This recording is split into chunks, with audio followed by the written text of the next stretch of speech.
Ok, tu veux pas dépendre des banques pour protéger tes économies, tu veux pas non plus finir bloqué comme on a pu le voir avec FTX, tu vois, quand tu mets ton argent sur un exchange centralisé, on sait jamais, ça peut arriver, on a Bybit qui s'est fait hacker il y a pas si longtemps, ça peut tomber sur Binance ou n'importe quoi. Du coup, t'as acheté un Ledger ou un autre cold wallet, ça pourrait être, moi j'en ai plein partout d'ailleurs. Attends, j'ai MSC, j'ai du je sais pas quoi, j'ai du SafePal. T'as acheté un petit cold wallet, tu t'es dit, c'est bon, je suis en sécurité maintenant. Je vais te dire un truc. Ce que personne t'a dit, c'est que le cold wallet, c'est peut-être la plus grosse illusion de sécurité dans toute la crypto. T'as peut-être mis 10K sur ton ledger, mais est-ce que t'as une fois essayé de le restaurer? Est-ce que t'as une fois fait comme si, il y avait un problème et que tu devais tout refaire à zéro? Est-ce que t'as déjà montré à ta famille comment y accéder? Si t'as un accident, si un jour t'as un problème. La plupart des gens, ils vont me dire non. Donc ouais, t'as un cold wallet, mais t'as pas de stratégie. Sans stratégie, t'as juste un piège bien emballé. Pendant cette vidéo, je vais pas juste te faire flipper. Je vais te montrer pourquoi 90% des gens pensent être protégés alors qu'ils sont à risque et surtout, je vais te montrer comment faire mieux sans être forcément un expert en cybersécurité.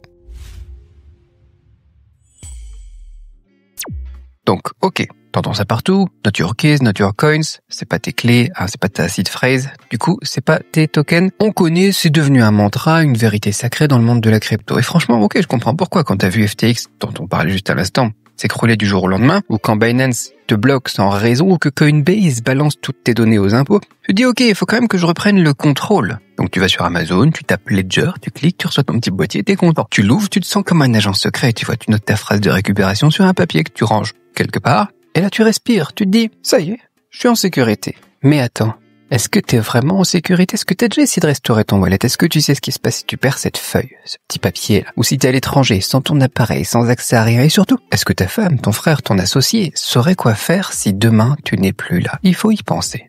Il faut y penser. Dans mon groupe et sur Telegram, je reçois des messages du genre « Cédric, j'ai un Ledger, mais j'ai jamais pris le temps de faire le backup. » Ou « J'ai noté ma seed phrase sur un post-it, mais je sais plus trop où je l'ai mis. » Ou encore « J'ai un wallet, mais si je meurs demain, c'est perdu pour tout le monde. » Donc il y en a certains qui disent ça en rigolant, en disant « De toute façon, ma femme, elle sait pas trop bien faire, mais c'est pas grave, il y a pas grand-chose dessus, quoi. » Parce que voilà, on n'en a pas assez, ou voilà, il débute juste, mais c'est pas marrant, en fait. Donc je les blâme pas, parce que tout le monde répète que le cold wallet, c'est la sécurité. Mais personne t'explique que c'est une sécurité à condition de savoir l'utiliser. La vérité, c'est que 90% des gens qui ont un cold wallet sont en train de jouer avec une bombe à retardement. Et ils le savent même pas.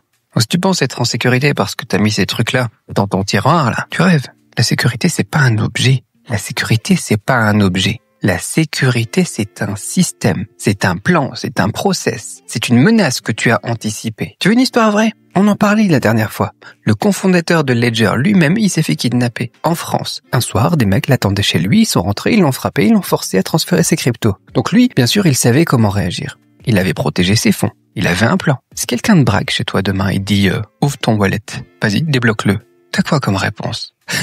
C'est quoi qui compte le plus? C'est ta vie ou c'est le wallet? Tu crois que tu vas être un héros peut-être? C'est trop tard à ce moment-là pour planifier la multisig avec 3 validateurs offline en disant c'est pas possible monsieur, je suis désolé, même moi je ne peux pas parce que j'utilise le multisig. Tu peux pas, non? Tu peux pas faire ça, donc tu vas paniquer, tu vas céder, tu vas sortir le ledger du tiroir et tu vas leur valider la transaction. Et tu vas tout perdre. Et c'est ça le risque physique. On te donne cette sécurité, mais c'est aussi une responsabilité. Et puis, parlons pas de la seed phrase aussi. Si tu la stockes sur le cloud, c'est un mauvais plan. Si tu la mets sur un papier et que c'est mal caché ou que ça prend l'humidité, ça prend le feu, c'est déchiré, c'est perdu, tu mets ça sur une clé USB. Est-ce que tu l'as testé récemment ta clé USB?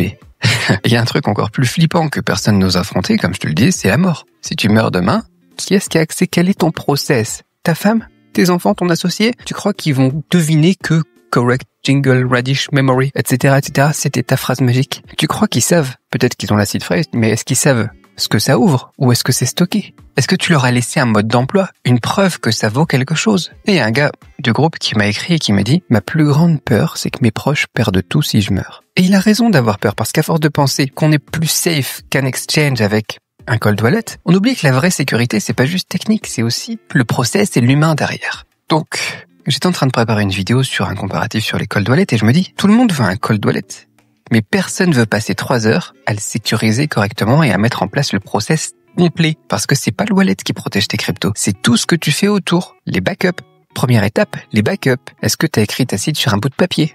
Est-ce que c'est à la merci de l'eau, du feu, ou de ta femme qui fait le ménage et qui a trouvé un petit bout de papier qui veut le mettre à la poubelle? Est-ce que, par exemple, réfléchir à un backup chiffré, ça serait pas plus intéressant? Alors je sais, c'est pas sexy, c'est du travail, tu peux par exemple faire une copie dans un cloud, mais en le chiffrant avec une clé PGP, tu vois, au préalable, des choses comme ça. Mais pour ça, il faut aller se former, il faut passer du temps. Tu peux peut-être sinon faire ça avec un backup dans un coffre physique à la banque, à la maison, ou ce que tu veux, tu vois. Tu peux donner une clé à quelqu'un en qui tu as vraiment confiance. Donc je sais ce que tu vas dire. Après, tu vas dire, si je multiplie les copies, j'augmente les risques qu'on me les vole. C'est vrai. Mais si tu perds ta seule copie, il n'y a plus rien à voler du tout. C'est un jeu d'équilibre, c'est de la gestion du risque. Et je disais, un des trucs vraiment bien à faire à partir du moment où on commence à y avoir quelques montants, c'est le multisig. Multisignature. Je sais pas si t'as déjà entendu parler de Casa, Nunchuk ou même Gnosis Safe. La plupart des gens, ils ont jamais creusé. Pourquoi? Parce que c'est chiant. Personne veut devenir ingénieur en sécurité pour protéger ses fonds. Je vais dire un truc.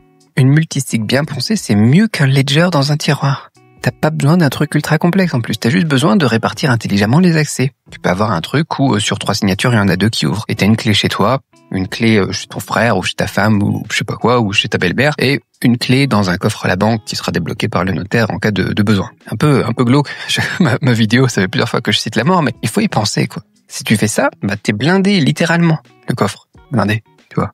Et puis troisième point, voilà, auquel il faut faire attention, c'est la stratégie, quoi. Pas la technologie, la stratégie. Un bon setup, c'est pas juste une application, un wallet et un mot de passe, c'est une stratégie cohérente qui colle à ta vie. Est-ce que t'es une personne qui vit seule? Est-ce que tu es une personne qui voyage beaucoup? Est-ce que tu es une personne qui a des enfants? Est-ce que tu as un business? Est-ce que tu as des gens à qui tu veux transmettre? Ton plan de sécurité il doit ressembler à ta vie, pas à celle d'un youtubeur américain qui vit dans un van en Floride. Tu vois, parce que tu as des gens qui vont te vendre des cold wallets et ils te le présentent en te disant ça c'est bien parce que c'est bien pour eux, mais est-ce que c'est bien pour toi? Donc faut passer du temps. Et oui, encore une fois, je te dis, c'est compliqué parce qu'il faut aller prendre du temps pour se former et pour mettre ça en place. Le plus de messages que j'ai maintenant, quand on arrive à cette troisième étape, c'est j'hésite à faire ci ou ça parce que je comprends pas, parce que c'est trop technique, parce que j'ai peur de me perdre dans la technique, tu vois. Et tu te rends compte que c'est pas un problème d'intelligence. Tu vas souvent avoir un problème de friction, un problème d'inertie. Les gens, ils vont toujours remettre à plus tard pour faire ce qu'ils doivent faire, planifier, par exemple en cas de décès, tu vois. Mais plus tard, reporter à plus tard, c'est parfois trop tard. Donc, réfléchis à tout ça avant de prendre un cold wallet. Voilà, petite vidéo préliminaire avant notre grosse vidéo sur les comparaisons. Réfléchis bien au process complet de sécurité quand tu passes sur un cold wallet.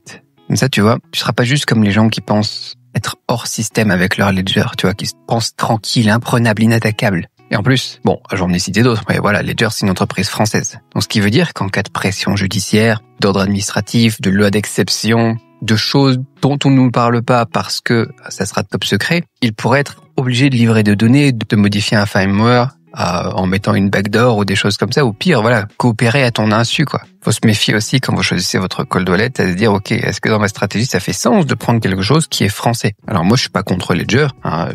Bien sûr, j'ai eu un petit peu de déception avec le data leak qu'ils avaient eu il y a quelques années, mais voilà, est-ce que ça fait sens ou est-ce que ça fait pas sens de toute façon de répartir sur plusieurs cold wallets? Puis ouais, voilà, teste la procédure de restauration. Avoir un cold wallet, c'est pas la fin du parcours, c'est le début de ta responsabilité. Je pense que il faut passer plus de temps. Il y a beaucoup de gens, en fait, qui passent plus de temps à choisir leur café ou à planifier leur week-end qu'à réfléchir à leur sécurité ou à leur décès. Qu'est-ce qui se passe dans ce genre de situation? Après, c'est humain, on a du mal à voir sur le long terme. Mais si tu veux être souverain, je pense qu'il faut commencer à penser comme un souverain. Il faut se poser les bonnes questions, les vraies questions. Si on perd la seed phrase, qu'est-ce qu'on fait? Si on se fait agresser, est-ce que le setup il résiste? Il résiste combien de minutes? Si je meurs, qui a accès? Comment et quand? Joue pas avec le feu. Reste pas dans cette illusion de sécurité parce que voilà, c'est le self-custody. Les gens disent c'est le Saint Graal, mais on nous apprend pas à faire ça correctement.